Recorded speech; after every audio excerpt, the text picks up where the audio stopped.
Friends, before we get to this live episode recording, it feels so good to be back. I wanted to tell you about our latest freebie that you can go and download right now. It is called the Instagram Growth Checklist. It outlines exactly what you need to do on Instagram to get more followers organically and quick. Hint, this requires more engagement than posting content. This one sheet details all of it for you. It's going to tell you exactly how to spend your time on this platform that you've probably prioritized. Check it out among a whole bunch of other freebies at philpallen.co/freebies. philpallen.co/freebies is where you need to go to get that juicy worksheet and a whole bunch of others. Now, on to the show.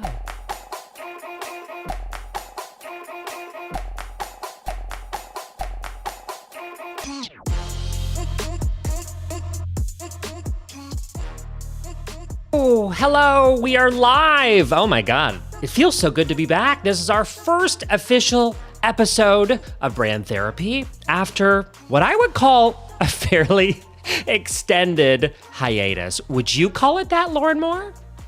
Yeah, we took an extended break. I believe that when we decided to take the break first, we said something like, we're going to be back in a few weeks, a couple months. Phil's getting his tonsils removed. And it ended up being significantly longer than that, but with good reason, which we'll get into today.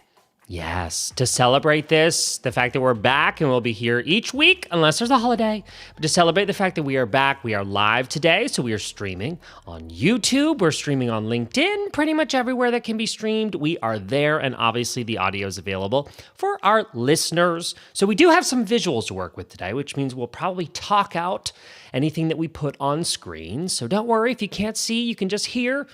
That's okay. It always probably sounds a little different because we are literally live. We are recording live. So if something bad happens, it happens. We roll with it.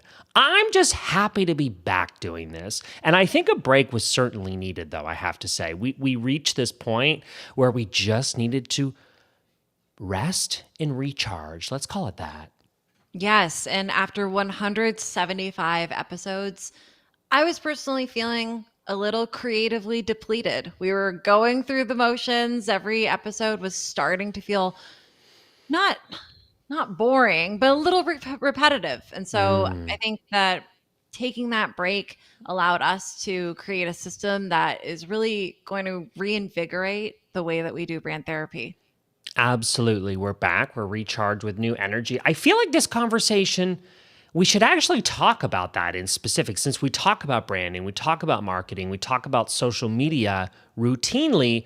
It might be helpful to actually show our listener our updated workflow.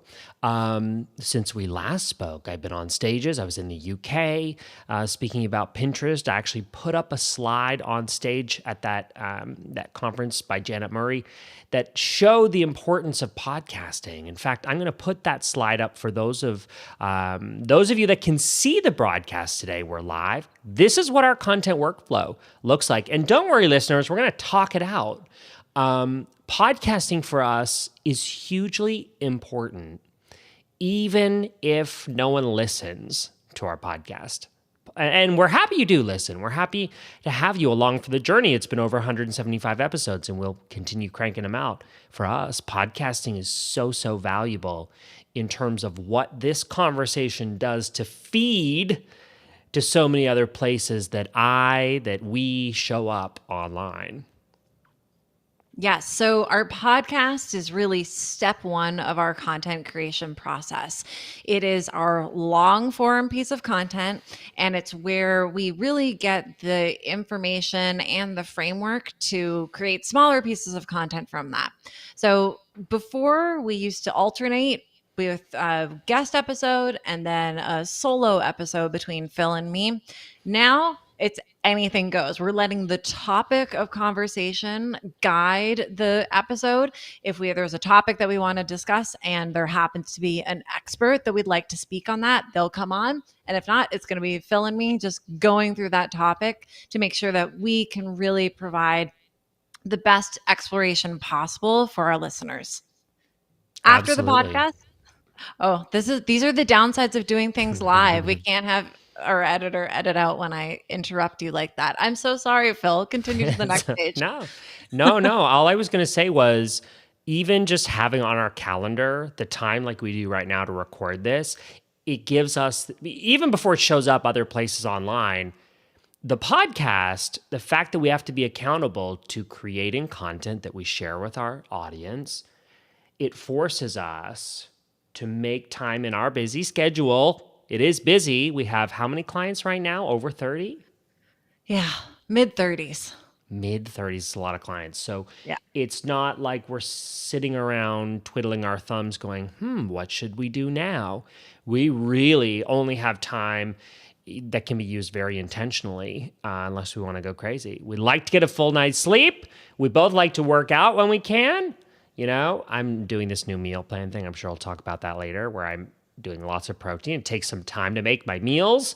You know, sitting and creating content isn't something I do as a hobby. It's something we do as part of work.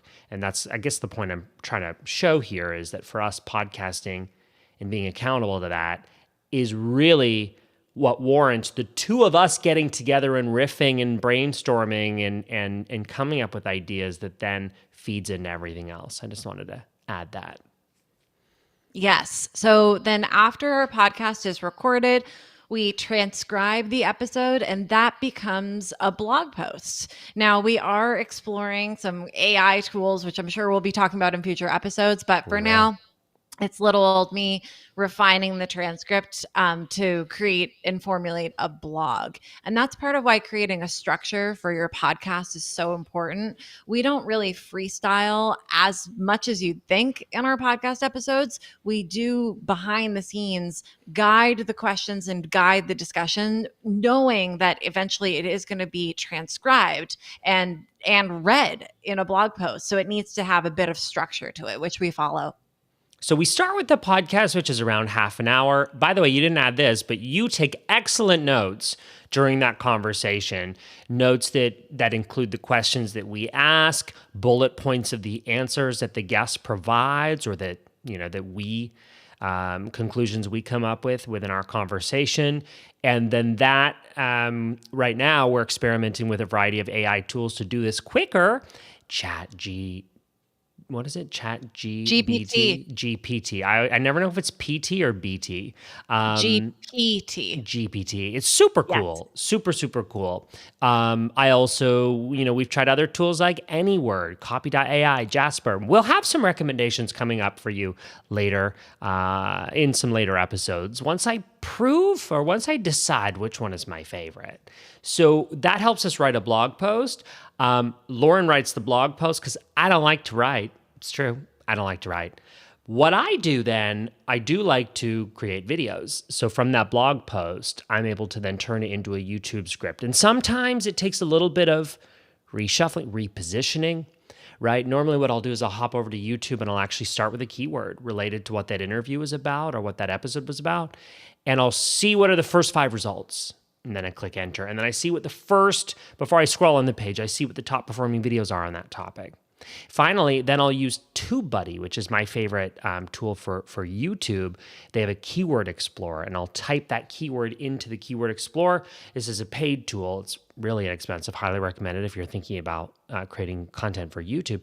It will then give me specific phrases and improvement ideas on how to even position that video.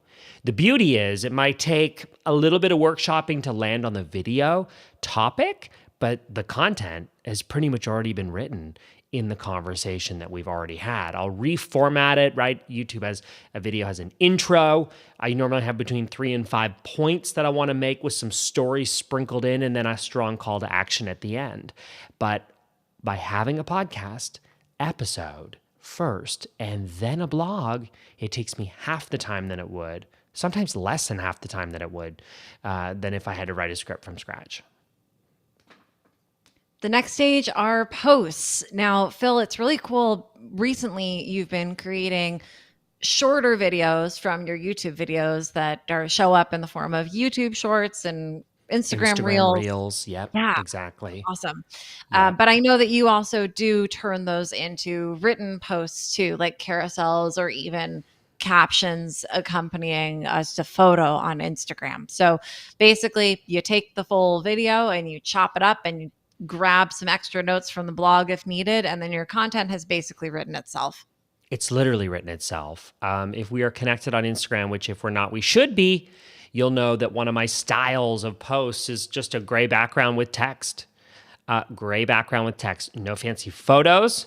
These are rules that I make for myself so that it becomes even easier to create the content. Now, at this stage, I'm almost literally copying and pasting from the blog into Adobe Express, where I'm making my carousel that I post on Instagram. It'll, again, just require a little bit of reshuffling. Normally, I'll condense the sentences and try and make it as short and snappy as possible. Maybe throw in some videos or photos if needed in the mix. But I try to really create a post quickly, and using existing templates that I follow really helps me make those decisions faster. So that's the post stage. And now we've added one more. We've added one more step to our podcast workflow that I'll talk about now, which is Pinterest. So for every new episode, we're going to have 3 to 4 new pins for each episode.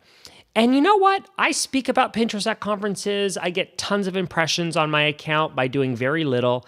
It is a platform that does not get as much love as others do, but it's awesome. I need to jump in here and just say that you're like, yeah, I get impressions without doing much. No, you get millions of impressions, like millions. It's a wild tool, especially for generating SEO and site traffic. So I love that you added this step, Phil.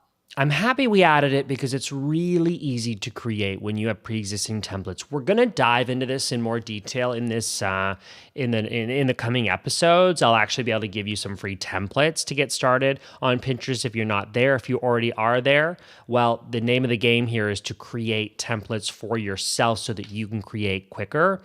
I did a little experiment to see that, right, the time spent on social media, so Instagram, YouTube, Pinterest.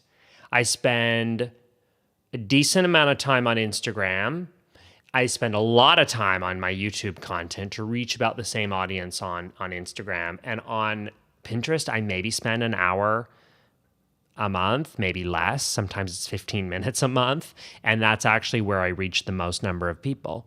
So we're super happy to add this back into our workflow. For those of you that are watching, I'll share this screen one more time. Feel free to take a screenshot and think about how you can adapt this for your own content workflow. But this is a huge reason and why we hit the pause button on our podcast, because it felt like we were giving, and making time for something that wasn't necessarily returning for us, right? We weren't maximizing it in the way that we wanted to, and it took some time and took a little bit of a break to feel recharged and energized to get back at it. So we're back. I guess that's the most important announcement in this episode. Yes, it feels good to be back, and we've got some really, really incredible episodes coming up, including some just amazing experts for all of us to learn from. We are so excited. Thank you for welcoming us back. Thanks for checking out this episode, either streamed or recorded. Remember to check us out and subscribe for future episodes. And until then, thank you so much for hanging out with us on Brand Therapy. Bye-bye.